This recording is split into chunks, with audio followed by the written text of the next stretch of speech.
Thank you, Prime Minister Erdogan, for a very comprehensive and I must say quite newsy response. Let me turn now to Secretary General Amr Moussa and the same question. How do we put this peace process back together after Gaza? And perhaps you could address the two things that Secretary General Ban focused on. First, how to achieve unity among the Palestinians, and second, what this new American administration can most usefully do as George Mitchell begins making his way around the region. Well, thank you very much. Let me begin by thanking the Secretary General of the United Nations for the forceful position he has taken and for the actions he is calling for in order to save the situation in Gaza, to save Gaza after the carnage that has been committed against its people. Also, I wish to commend the role played by Turkey, a very positive, courageous and clear role that Turkey, a member of the Middle East family of nations, want to help establish peace and to help deal with the major mistakes that have been committed against the Palestinians, and to ask for, work for a fair, a just peace in order for peace to be durable. Now, David, you asked me to talk about the future and how we would address it. This cannot make me sweep things under the carpet, things that belong to the near future and also to perhaps distant future. The situation in Gaza was not a reaction. The assault against the Gazans was not just a reaction for some rockets being launched against southern Israel. And here I would open some brackets to say that we are against anything that would affect children, women, civilians, be them Palestinians or Israelis. And then continue to say that this situation in Gaza and in Palestine is a situation of foreign military occupation. So people and siege and blockade. Gaza is living within a blockade, a very severe one. The West Bank is under military occupation with barriers, with colonies, that's settlements. So the Palestinians are trying to express themselves, to find a future for themselves. You cannot ask people in Gaza living in starvation and hunger because of the blockade, the very sinister blockade, and then ask them to be calm and ask them, why do you throw stones against your occupiers? It is against the nature of people. Against the nature of people. You strangle them, you starve them, and then ask them to be quiet. And then, as has been discussed now, the question of smuggling. Of course, smuggling is illegal, illicit trade and the illicit movement of things, commodities and so on, including perhaps arms. You strangle them. Not a single window of opportunity. And then talk to them about illicit trade. If you want to prevent this, you have to open the crossing points.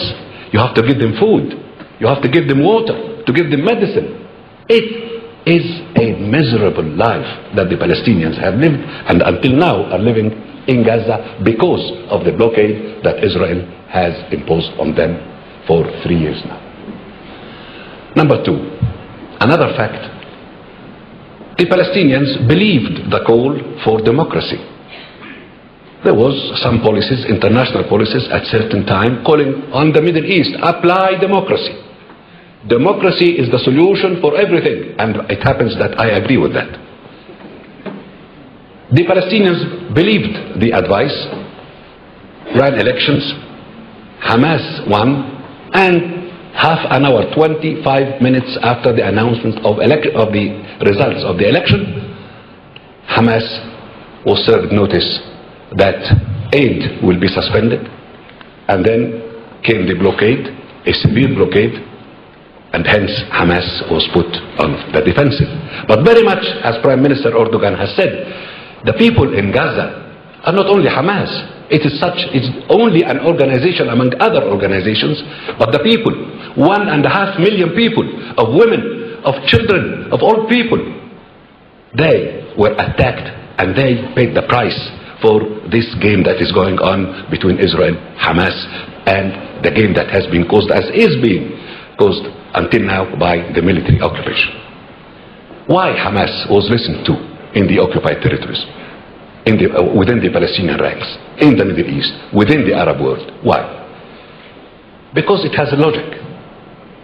They said, all right, President Abu Mazen, go and negotiate. And if there is something useful coming out of your negotiations, we will certainly support you. And in fact, they are on record as having said, we are ready to accept a Palestinian state within the borders of 1967, but we are not going to sign any paper until we see what is the result of that. So, President Abu Mazen didn't bring anything. Did not bring anything out of 1 full year of negotiations with the current Israeli government. That is what he said. He is on record as having said that. And in fact, he said it on this stage last year. I believe it was the Prime Minister Salam Fayyad. So this is the situation. It is not a question of Israel reacting to some rockets.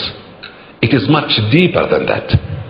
It is an action of occupation, an action of blockade, then a reaction of resistance, then the reaction of destruction carried out by Israel.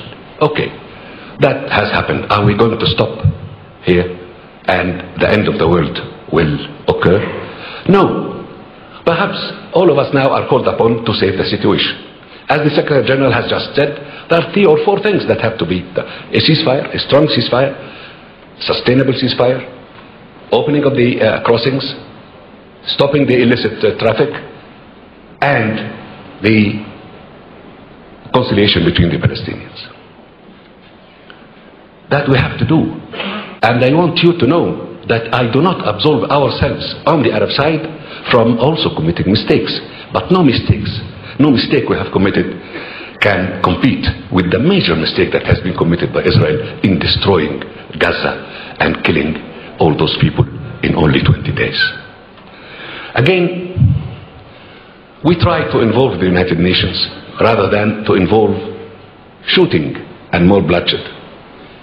Unfortunately, in the last several years, up until this January, and it was before January 20th, the philosophy was, no, keep the Security Council away. Give Israel a chance to do what they were set to do. We have witnessed that back in 2006 in Lebanon, and we witnessed that back this January in New York. But this is a long story. I don't think the time will allow us to do so, to explain it in full. Now, what should we do? We have a new administration in the United States. What President Obama has said is reassuring. Change. He addressed the Arab world through one of our major channels called Al Arabiya from Dubai, addressed us and talked to us. We listened, we heard, we understood. He sent his special envoy, Senator Mitchell, who is a very reasonable man. We discussed with him, we are going to discuss again with him, and I believe there are those prospects of the United States returning back to the role of honest broker, which we missed for the last several years. This is a key point for the future, that the United States gets back to the role of honest broker that listens to this side and say, yes, you are right on this, but you are wrong on that, and to the other side too, the same. This we have not seen in the last several years. Okay, now this is the first positive point. We hope that we are right in our assessment and in our hopes. The second is the Arab Initiative. We are ready. Formally, officially, at the highest level, all of us are committed to establish peace with Israel, to recognize Israel, to normalize with Israel, and to carry on all our commitments in accordance with Security Council resolutions, the Madrid Conference decisions, and whatever agreements we have signed with that has been signed between any Arab country and Israel. We are ready for that.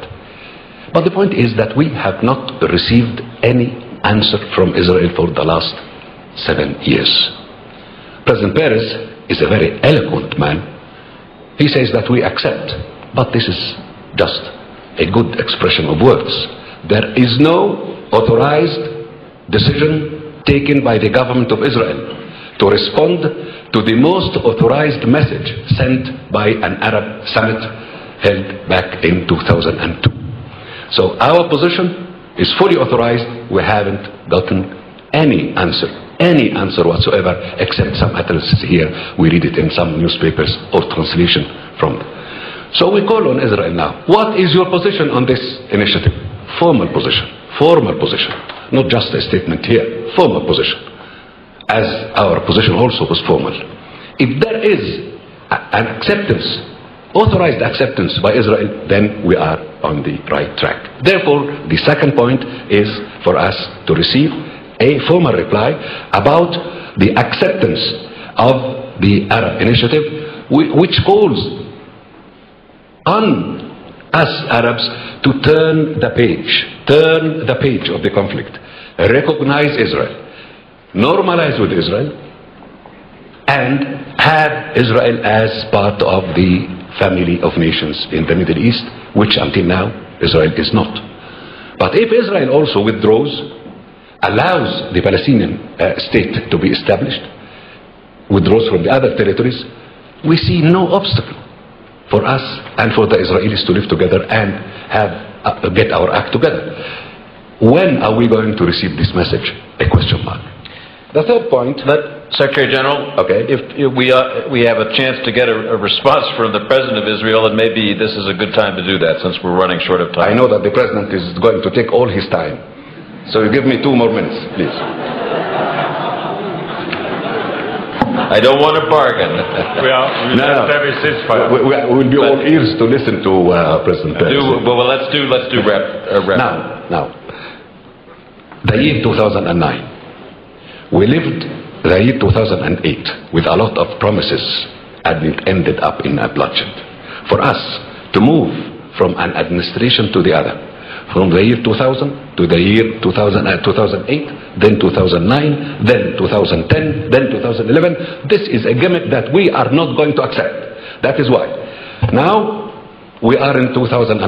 If there is real intention, the real work done by the honest broker, the political will be expressed by Israel in favor of peace, and progress will be made, then we are on the right track. If this year ends, we reach the day 31st of December as we did in 2008 without any result, then we'll have to reconsider. There are a lot of other alternatives, but I believe in what Turkey is saying, and Prime Minister Recep Erdogan said, we cannot reach, and Israel cannot reach any of its goals through military means.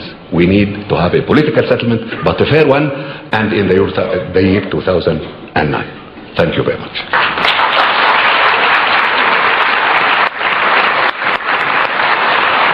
Thank you, Secretary General Moussa.